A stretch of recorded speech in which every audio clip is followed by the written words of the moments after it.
नमस्कार दोस्तों, आज की सबसे बड़ी अंतर्राष्ट्रीय खबर अमेरिका और पाकिस्तान को लेकर है। देखिए, अमेरिकी राष्ट्रपति डोनाल्ड ट्रंप गुरुवार को व्हाइट हाउस में पाकिस्तान के प्रधानमंत्री शहबाज शरीफ से मुलाकात करने जा रहे हैं और ट्रंप प्रशासन के एक अधिकारी ने ये न्यूज एजेंसी रॉयटर्स को इस बारे में जानकारी दी।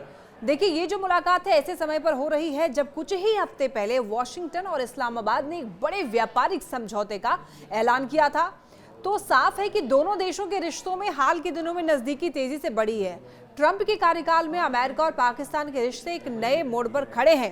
दरअसल ट्रंप वॉशिंगटन की दक्षिण एशिया नीति को संतुलित करने की कोशिश कर रहे हैं। लंबे समय से अमेरिकी रणनीति भारत के साथ गहरे रिश्ते बनाने पर केंद्रित थी ताकि चीन की ताकत को काउंटर किया जा सके। लेकिन हाल ही में भारत और अमेरिका के बीच टैरिफ विवाद, वीजा से जुड़ी हुई चुनौतियां और खुद ट्रंप के विवादित दावे, जैसे कि उन्होंने भारत और पाकिस्तान के बीच युद्ध को रुकवाया, इन सब ने रिश्तों में तनाव पैदा कर दिया है।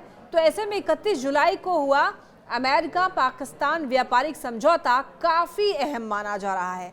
देखिए, इस डील में वॉशिंगटन ने 19% टैरिफ दर तय की है, जिसे पाकिस्तान अपने लिए बड़ी उपलब्धि मान रहा है। इसके ठीक उलट भारत और अमेरिका के बीच में प्रस्तावित व्यापारिक समझौता अब तक अटका हुआ है। यही वजह है कि कई विश्लेषक ये मानते हैं कि इस बदलते हुए समीकरण की वजह से भारत अब चीन के साथ अपने रिश्तों को नए सिरे से आंकने पर मजबूर हो सकता है।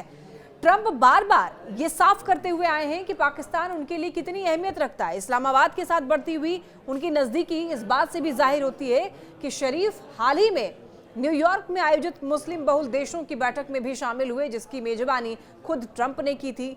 ये बैठक संयुक्त राष्ट्र महासभा के दौरान हुई, जहां गाजा में इजराइल के हमले को लेकर प्रस्तावों पर चर्चा की गई।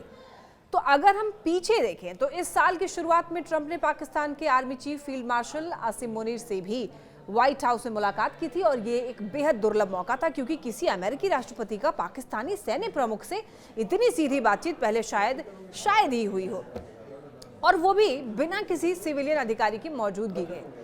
ये कदम पाकिस्तान में ट्रंप की लोकप्रियता और भरोसे को बढ़ाने वाला साबित हुआ।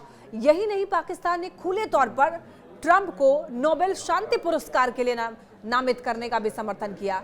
इस्लामाबाद का कहना है कि भारत पाकिस्तान तनाव कम करने में ट्रंप की कोशिशें जो है वो अहम रही हैं। हालांकि तस्वीर का दूसरा पहलू ये भी है कि गाजा संघर्ष को लेकर के पाकिस्तान ने अमेरिका और इजराइल की साझेदारी की कड़ी आलोचना की है। यानी कि पाकिस्तान जहां एक तरफ ट्रंप को शांति का दूत बताता है, वहीं दूसरी तरफ अमेरिकी विदेश नीति के विरोध में खुलकर बोल रहा है। तो कुल मिलाकर ट्रंप और शरीफ की मुलाकात सिर्फ औपचारिक भर ही नहीं है, बल्कि ये आने वाले वक्त में दक्षिण एशिया की भू राजनीति को एक नई दिशा दे सकती है। भारत, पाकिस्तान और चीन के बीच बन रहे नए समीकरणों पर सबकी नजरें टिकी हैं और ये देखना बेहद दिलचस्प होगा कि क्या ट्रंप का पाक प्रेम अमेरिका की दक्षिण एशिया रणनीति को पूरी तरीके से बदल देगा या फिर ये सिर्फ कूटनीतिक संतुलन का खेल है।